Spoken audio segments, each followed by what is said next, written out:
namun Oke. juga membuka peluang untuk melakukan kerjasama dan merangkul pihak-pihak atau partai atau siapapun tokoh.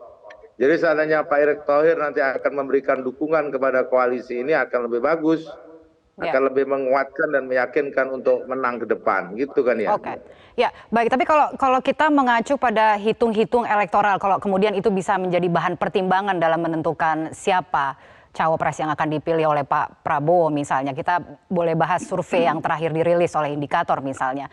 Pak Erick Thohir cukup populer dalam simulasi nama cawapres, menduduki peringkat ketiga setelah Sandiaga Uno dan Ridwan Kamil.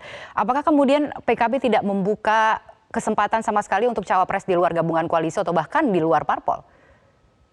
Tentu PKB akan mempertimbangkan elektoral, namun itu hanya satu variabel saja. Yang terpenting bahwa koalisi PKB dan Gerindra ini harus juga mencermati semua variabel-variabel yang ada, dan variabel yang cukup penting di dalam Pilpres 2024 itu adalah variabel kecukupan dalam memenuhi presidensial threshold. Dan Gus Muhaimin dan Pak Prabowo selain itu juga memberikan kecukupan untuk kombinasi nasionalis dan religius. Pak Muhaimin dan Pak Prabowo juga memberikan kecukupan untuk teritorial Jawa Timur dan Jawa Barat. Demikian juga memberikan kecukupan sebagai tokoh sipil dan tokoh militer.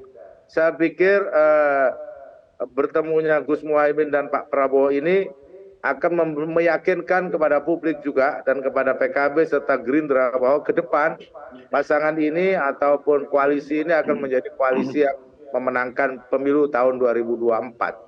Jadi kalau sekarang ada survei yang tadi dirilis, hari ini memang banyak sekali survei. Banyak sekali lembaga-lembaga survei yang hasilnya kadang tidak sama satu dengan yang lainnya. Bahkan ada yang mencurigai, ada capres yang mencurigai hasil survei gitu. Jadi bagi kami kalau kami tidak akan curiga dengan hasil survei itu, namun bahwa variabel elektabilitas masih bersifat temporal dan sementara. Oke, baik. Saya beralih kalau begitu. Tidak ada satupun hari ini survei yang meyakinkan untuk pasangan siapa presiden dan calon wakil presiden. Iya, dan kebetulan ada surveyor juga begitu yang bergabung saat ini ya. Ada Pak Hanta Yuda yang nanti mungkin bisa mengomentari soal itu. Tapi saya ingin beralih dulu ke Pak Habib yang sudah bisa bergabung bersama kami. Suaranya saya sudah cukup jelas ya Pak Habib? Sudah dengar Pak.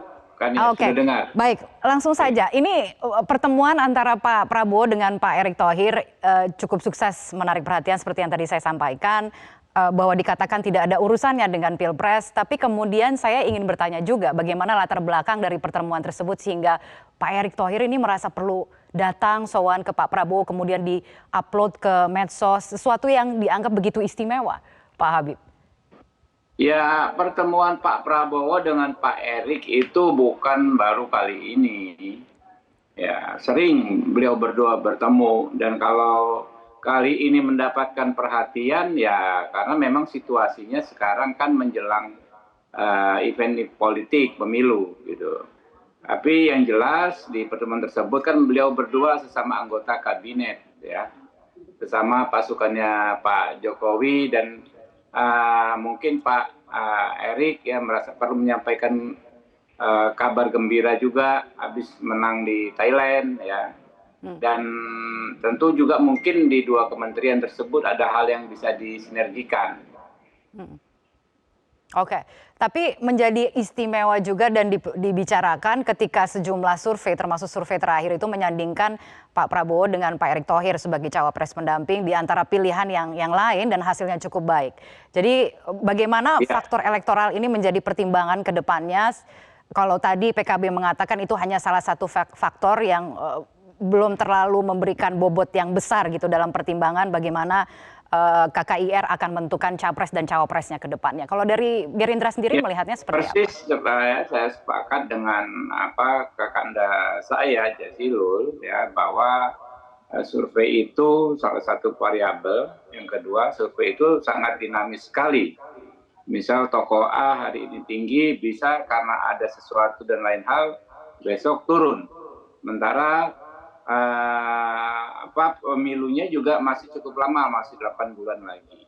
Pasangan calon yang lain, calon-calon presiden yang lain, baca pres yang lain juga belum ada kejelasan cawapresnya siapa. Ya. Jadi banyak hal, tapi intinya penentuan capres dan cawapres adalah domain dua ketum kami, Pak Prabowo dan Gus Muhaimin Iskandar. Segala macam hasil survei, segala macam dinamika, segala macam usulan dan pendapat dari tokoh-tokoh akan kami tampung, kami sampaikan kepada beliau berdua. Dan beliau berdua sendiri juga tiap hari terus menerima masukan dari masyarakat. Cuma saya perlu garis bawahi, secara logika, Pak Muhaimin Iskandar itu adalah tokoh yang paling berpotensi ya, mungkin ya. Kenapa? Karena kan beliau ketum partai, penentu dan lain sebagainya ya. Dan juga dari segi itu tadi ya, beliau membawa partai gitu kan ya, membawa slot kursi ya. Baik, seperti yang tadi disampaikan bahwa faktor presidential threshold itu salah satu faktor yang sangat penting untuk dipertimbangkan kedua Pak. Baik, saya ingin ke Pak. Lalu bahwa Pak Muhaimin Iskandar mungkin prioritinya agak di atas yang lain-lainnya, cukup bagus ya. Oke, baik. Saya ingin kemudian melibatkan Mas Hanta juga untuk mengomentari dan menganalisa bagaimana dinamika perkembangan politik akhir-akhir ini. Tapi kita harus jeda terlebih dahulu. Akan kita lanjutkan perbincangan ini sesaat lagi. Tetaplah bersama kami.